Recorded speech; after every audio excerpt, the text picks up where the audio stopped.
Сайн байцгаана уу? Та бүхэнд өнөөдрийн минь төргий Learn English with Lemonade англи хичээл эхэлж байна. Өнөөдөр бид хичээлээрээ pumpkin сэдвийг унших болно. Pumpkin гэдэг нь хулуу гэсэн үг бөгөөд pumpkins болоод ирвэл олонтоо буюу хулуунууд гэсэн утгатай байна. Бидний хичээл reading болон speaking хоёр хэсэгтэй бөгөөд reading хэсэг дээр бид нэр орчуулгыг ойлгох замаар шинэ үгүүдийг тогтоох болно.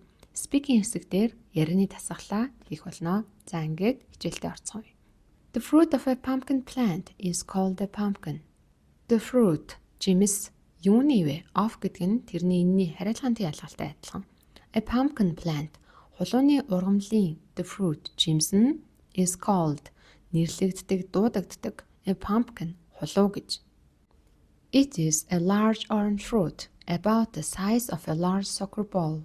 It is, энэ бол a large, нэгэн том, orange, улбаршаар fruit, жимс, about, ойролцоогоор the size, хэмжээ, юуны, of тэрний энэний, a large soccer ball, нэгэн том soccer ball, хөл, бөмбөгийн хэмжээтэй ойролцоо байх нь.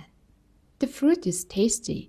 The fruit, жимс нь is, бол, tasty, амттай, and, мөн, can be made, хийгдэж болно.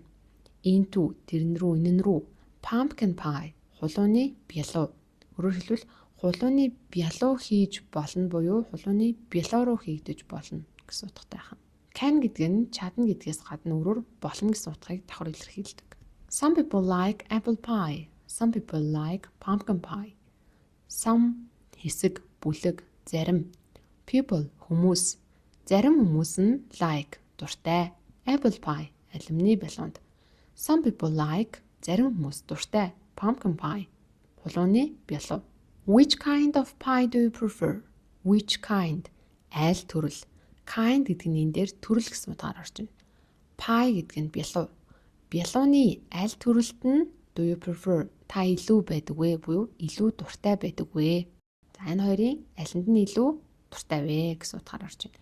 Prefer гэдэг нь яг like гэдгээс арай бага, ер нь бол илүүд үзэх гэсэн санааг гаргаж ирдэг. За ингээд бидний ярианы дасгалын хэсэг эхэлж байна. Бүгдээрээ хамтдаа чангаар унших дасгалыг за чангаар уншихдаа бидэд аль болох ярианы темптэйгээр үгнүүдээ тод хэлэх хэрэгтэй. За ингээд эхэлцгээе. The fruit of a pumpkin plant is called a pumpkin. It is a large orange fruit, about the size of a large soccer ball. The fruit is tasty and can be made into pumpkin pie. Some people like apple pie. Some people like pumpkin pie. Which kind of pie do you prefer? За ингээд бүгдээрээ үздсэн зүйлээ баг зэрэг давтах гээд үзье. Та ихээ уншаад шинэ үгээ тогтоож чадсан уу? Шалгах нь. За үгээ бичээд орчуулгын монголоор бичээд сэтгэлдүүлдээгээрээ хэрвээ үгнүүдээ санахгүй байх юм бол хичээлийн эхнээс нь дахиж нэг үзээд үгнүүдээ шууд ойлгон тогтоох байдлаар чийжлээрэй. Энэ удаагийн хичээл таалагдсан болон үүнтэй төстэй хичээл үзхийг хүсвэл subscribe дарж бид нартай нэгдээрэй. Дараагийн хичээлээр уулзцаая. Баяр таа.